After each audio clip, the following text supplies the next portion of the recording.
Hello guys, I'm Mr. CC here. I'm in Recollect store, a hobby shop here in Chester, UK. Just ended a win a two case of tins tournaments, and we got here the second place. What do you play? I play a variant of Ghoti, Runick Ghoti, which the Runick cards add consistency into the actual Ghoti, because sadly Ghoti doesn't have a starter yet. Hopefully, when the OCG prints out, it will be a starter. But for now, Runick's a pretty good way to increase the consistency of getting to boss monsters, doing Baron, Chenying, and Ghoti DPR. Oh, okay, that sounds nice. And what's your name, sir? My name's Zach Pearse. Okay, Zach, can you show us your deck, please? Um, facing this way. Yeah, that's start off with all tuners.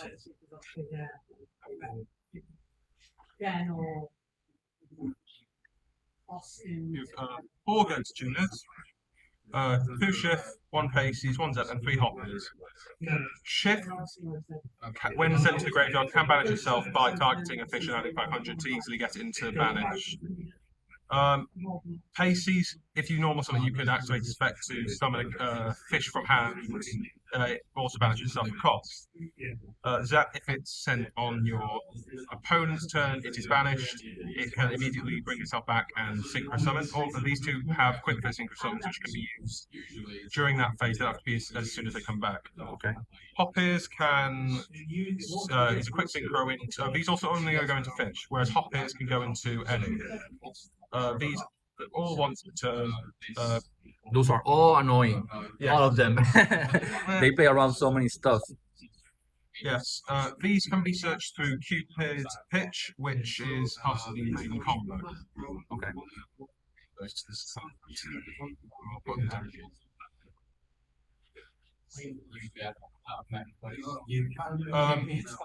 These are the rest of the fish we run. One lifeless, two beautiful, and one synopsis. When live fish is summoned, it can send a fish from deck to graveyard. You normally send shift with this, which can then banish itself by targeting lifeless. This would get you up to a rank 8 on its own. Beautiful Princess, when normal summons, can banish itself to summon any fish that is, I believe, 4 lower. You normally use this in this particular deck to get shift. In a more pure Ghoti, you'd use it to get the lifeless sleeve fish. Okay. Synopsis is the last main deck Ghoti we run. It can, during the main phase, banish 2 fish from hand and/or graveyard to then special summon itself. When special summon, it can pick any card on the field, face up. When that card leaves the field next to maybe destruction or battle, or synchro summon, it will be banished instead. Importantly, when this is banished, it can return itself back to hand by banishing a ship from the graveyard. I should have also mentioned these bring themselves back in the standby phase of your opponent's turn. Yeah, that's really important because that's how you do synchros, right? Yes. These are only live quick synchros. If they come back, that's a standby phase. You can't simply have these on the field. They have to be banished to the turn. Okay. We then run 3 Fenrir because at the moment it is a very good staple, especially in a deck that focuses on banishing, as it can also activate. It can also trigger Chenying. And today I won through a Runick stun, which was Runick Floodgate, which was very annoying, just with Fenrir. Because Tikaboo goes and match and rival with Warlords all on at the same time. Fenrir won me that game. Okay. The last of the main deck monsters would, of course, be Ash Blossom, just due to how versatile it is in the current meta. Yeah, nice. So this is 4, 5, 6, 7, 8, 17. Yeah, it's like 17 monsters. So your runic spell count must be up in the numbers. Must be high. Yes. It's standard runic engine. 2 fountains. 2 tick, 3 freezing curses, 3 flash and fire, 3 destruction, 3 slumber. But at this point, it does become slightly different to what you normally see in Runic Sprite or other Runic variants. You then have 2 Smiting Storm, 2 Dispelling, 2 Gold Drops. Gold Dropless being an absolutely awful card if you want to use its first.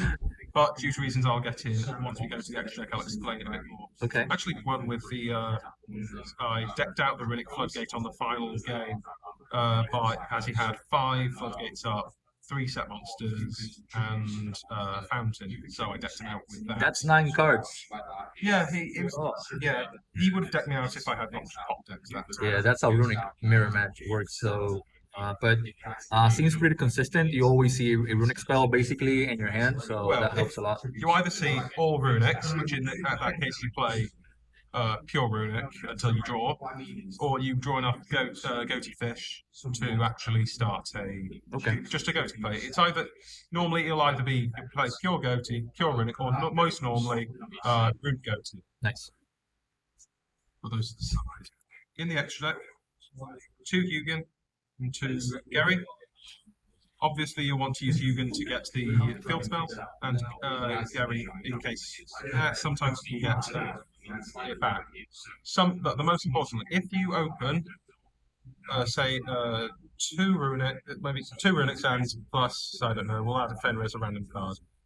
You can use a Runic, summon Hugin, discard a. Well, sorry, you also have to open a tune. Discard the random one to add fountain. At that point, you'd normal summon Shift, and then go into the next of the most another important extra monster, which would be Cupid Pitch. So that's how your combo always starts, right? If we open a tune, that's normally how it will start, unless we don't see enough Runics. You need 2 Runics for this complete combo. Okay. So then you go into Cupid Pitch, lower its level by 2. Then you would use the second Runic you have to summon Gary. As that's 2, this is a 4. You can then synchro into the. Let me just tidy it. Then synchro into the next most important monster. The main way that the Ghoti deck works, you then go into Ariampos. Ariampos on summon can banish any 6 or lower. There are a few different ways you'd use this. If you started the combo with Hot Peers instead of Ghoti, you'd banish Shift because it's a lot easier to keep cycling than Paces. Paces can't banish itself; it has to be banished. Okay. If it was that, you banish Shift. If you started with Shift, however, you would either have a toss-up between either Paces, so you get 2 tunes in rotation, or Synopsis. Synopsis would banish the Shift or Paces, which you have in your graveyard, and then add itself back to hand while also moving either a pesky Paces or a Shift if you have, say, Zep in your hand. This, I should say, on summon, this is a man choice would go first. It would fetch you. It would burn them for 600, and then it would also fetch you hops, which is extremely nice.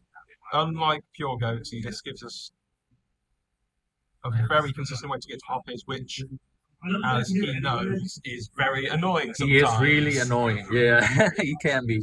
Especially when he tries to negate my scan, which we'll get onto later. Well, in a moment, actually, if it's the next one. You can run 2 of those. They are the most important extra deck monster you can run. Next, we have a scan. A scan is a level 8. You normally synchro using either Shift or Paces with Synopsis. A scan, when summoned, will normally target. It has to target a fish on your side and a card your opponent controls. It banishes both of them. When this hits when it's banished, it can bring some special summon itself back by banishing a fish in your graveyard. So you can bring it back, and if you have 2, that would leave you open to going into the level. If you started with both of these, you'd use one. This would bounce itself back by banishing the one it used. Then you could go into the boss monster. Does that target? This does target. Okay. That did most of that. I should point out when Synopsis is used for synchro material, it can banish a fish in your graveyard and add a fish with an equal or lower level. So most normally, you'd use this to banish Synopsis from your deck, and then you'd add to hand. Sorry. So you banish itself normally and add Synopsis to hand, or if you already have Synopsis in hand, you banish a tuner in the graveyard and add Zep to it. Zep is different to the other tuners because it only special summons itself when it is banished during your opponent's turn. And then it special summons itself immediately, and then it has to immediately special. You can't wait to use it, so it's a pesky one, but it does have its uses. The next level 8 we have is White or Whale. Super whale. It's secret. It's getting a reprint soon, which is nice because at the moment it's £18. Such a great card for water decks and fish decks. Yes, we're also getting White or Whale support. No, sorry, White Aura support soon, which is might boost pure Ghoti, but we'll have to see because by then we'll probably know what the support will be. When this is special summoned, it is a when, so it can miss timing annoyingly. It's destroys all attack position monsters on your opponent's field. When it's destroyed, it will go to the graveyard. It can special summon itself by banishing a fish from your graveyard. That's not once per turn. It can keep doing that. That doesn't set off its destruction effect, however. Normally, it does become a tuner once you special summon it again, which is useful in the White Aura. He's level 8, right? Yeah, it's a level 8, but so you could use this again to go into boss monsters with. Into Ghoti for Beyond with Ghoti, or if with Hot Haze, it could go into Baron or Chen Ying, which is the ones I run. Okay. It is, when it comes back as a tuner, it does become basically dead weight on the field because there's no level 2s we can really use. Unless you use the Hugin. Unless you use the Hugin, but I've not had any instances where that was quite necessary. Okay. The next two are 2 more level 8s. These are the package. It is 2 Stardust Dragon, one Stardust Dragon, 1 Axel Synchro Stardust Dragon. These take a bit of space in the extra, but they're quite useful, especially with Hot Peers. It turns any level 6 into any level 10. If you use Hot Peers on, say, Synopsis or a Scan, it goes into this Axel Synchro. That will bring back a tuner, normally Hot Peers, because that's how you make it. Then you can quick Synchro into first of all you swap that for this, and then you synchro using that to say a Baron or Chen Ying. It's very useful in circumstances, especially if you want to dodge someone trying to negate Arian Pass or such. Yeah. They're like Imperms, Invaders. Yeah, it can get rid of them quickly, and then it gives you either a Baron or a Chen Ying. In a lot of games, it depends on your hand. Sometimes you'll want to go straight into Baron if they have, say, 1 or 2 cards in hand, or go into Chen Ying if you have Synopsis and, say, Zep in hand. Normally, you'll want to wait immediately because you might want to go into the final boss monster, the in-archetype one. When you use it itself, for the rest of the turn, the monsters it uses it special summons off this effect to become unaffected by activated effects. That includes Stardust as well as the one which it's used to make. If you have, say, a scan on field, you can use it, bring that out, and then synchro with your scan instead of Stardust, which gives them both protection. But normally you won't have a scan on the board as well. And then for 3 boss monsters. Ghoti Beyond, Chen Ying, and Baron. Baron and Chen Ying. These are generic enough, so using Hot Peers with either a level 8 or with a level 6 via Stardust Dragons will get you there. Baron, what do I have to say? It's Baron. Pretty basic. Once per card, negate and a destruction. And then it's also got the standby to go back into cards. Never used it personally. Chen Ying is very good for this deck because it can't be destroyed for one, so you banish a card from your graveyard, which if in a pinch you could banish one of the tuners if you can't shift them for some reason. And also if the card is banished, which you would be doing a lot of, either through Synopsis, Arian Pass, Scan, Pacey's, Zep, Shift, Fenrir, and Beautiful, and most of them. Chen Ying is really good with Runics too, because when you banish with Runics, you can just banish with activate Runic spell and just go crazy. Yeah, it's non-target banish as well, which is absolutely amazing, especially when things are unaffected. Yeah, and he's such lumber himself, like a Runic lumber for himself. So oh yes, it's hard to get rid of. You normally want to, if you want to, you normally want to keep the Runics, which you could really useful, but You'd rather want Slumber over, say, Dispelling, because Dispelling requires you to have either an extra monster zone free, or your opponent to add a card to counter actually use it, whereas Slumber you can use it on yourself for a good Chen Ying. Then we come to the final card in the extra deck, Ghoti of the Deep Beyond. This deck can be made with more than one tuner, which is quite nice. But it has to be fish, at least one. It can only be made with fish tuners. So you could use it with Scan and Paces, or you could use it with, say, Shift Paces and Ariampos, which gets out in case they're trying to stop you from getting to it. A lot of people don't realise it's more than one fish tuners. When this is normal summon, special summons, it wipes the field, it banishes everything, which does hurt when you have a fountain on board, but it is a lot of the time necessary if it's got to this point. It can bring itself back the turn after it was banished from the field. That is important. If it goes to the graveyard and you banish it, it can't come back. Okay. If you have enough gas in hand, you can normally summon Synopsis and target this, so when it leaves the field, it is banished, so it will come back next time it is interrupted. I only run one because with the Runick Fountain and the Runick package, you don't normally want to get through two. Though in Pure Ghoti, you can normally get through two, and people are surprised not wanting to bet. It's not really. You should use Chen Ying and Baron more, right? Baron is, if you know the negate is going to stop running the tracks. Chen Ying is normally more preferable. But as I said earlier on, sometimes you can end up playing pure Ghoti. Okay. Because you don't draw enough Runics, so you do deep beyond at that point. Oh yes, it completely wipes everything. It non-target banishes, so it gets around a lot of this card can't be targeted or destroyed. In the past, not today, sadly, it has got me out of a double dragoon. That was quite painful to get to that point, but once I did, it was a pretty simple victory. Okay. Able to side? Yes, sir. Side deck is incomplete as of this moment. I start with 3 Nibiru just because of how powerful it is in the meta at the moment. Then I go into, and then we'll move into the Bestial package. At the moment, I am having to use Baldrake over Jerusalem just because I can't find a set at the moment. Okay. Hopefully, in the Tins one, I will get a few. So you would, it's supposed to be Jerusalem, right? Jerusalem would be better than Baldrake. Baldrake is just because I had what I had available, and I had no one to either buy or borrow Jerusalem's off today. Jerusalem is better, just in general.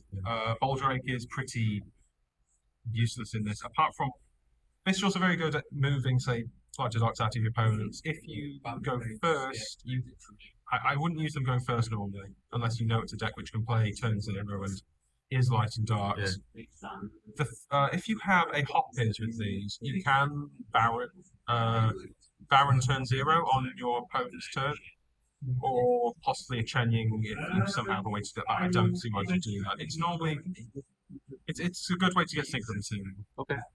And with Jerusalem, the synchros are better because you're sending monsters from the opponent's field to the graveyard. Yeah, Jerusalem's are very good, and I really need to become one. Luckily, the Baldrakes did get me through today. They did win. Let's get him from. Yes, I'm really happy. It was half the case today. Yeah. Lost in the last round with 50 seconds to what was it? Was it Pure Scare? I believe it was Pure Scare. It was a fun match. It was a very fun match, apart from when I drew 2 individuals. Next, I used 3 Herald of the Abyss. This is just because I know Pearl is running about at this local end tonight. The other one I go to, it's a debatable one, but I personally use it because this deck does not have many outs to Pearly as a slightest. You could theoretically use, say, Hyges over this, but I prefer Herald. I'm not. I prefer Herald. Next we have RPs. Very useful today. Got me out of this. And then that was very useful against the Floodgate Runick that helped me in the second game. Next is Evenly.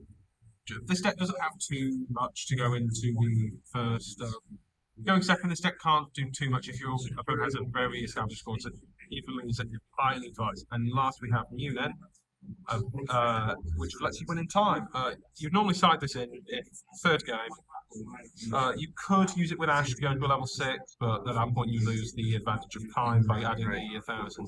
I did win with this, I think, twice today. I mean, can't remember who against. Okay. So nice. It's 15. Which one did you use the most today? Today, the most I used has to be evenly matched and Nibiru. I got evenly matched off a bit more today, actually, yes. If I had the Jerusalem's, I might run them a bit more. I didn't use Herald today because I didn't get matched against any Pearly plays, though I think there was one or two this day. Okay. Munin puts in work, though, especially to win in time if you plan to play TCG instead of Sims on them. Yeah, that happens. The competitive scene, right? Yeah. Well, thank you, Zach. It's been a pleasure. I hope that you get your Jerusalem from from those so tins. otherwise, I'll have to chill out a bit to replace the Baldricks. Yeah, and thank you for your profile. Have a good day. No problem.